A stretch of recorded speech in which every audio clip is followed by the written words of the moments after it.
बान्धवा सर्वमेतद्विजातम् मनश्चेन्न लग्नं गुरोरङ्घ्रिपद्मे ततः किं ततः किं ततः किं ततः किम् षडङ्गादिवेदो मुखे शास्त्रविद्या कवित्वादिगद्यं सुपद्यं करोति मनश्चेन्न लग्नं गुरोरङ्घ्रिपद्मे ततः किं ततः किं ततः किं ततः किम्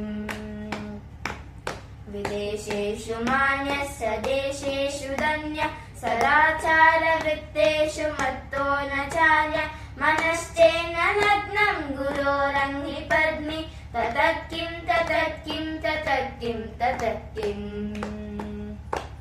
क्षमामण्डले भूपभूपालवृन्दे सदा सेवितं यस्य पादारविन्दं मनश्चेन्न लग्नं गुरोरङ्घ्रिपद्मे ततः किं ततः किं ततः किं ततः किम्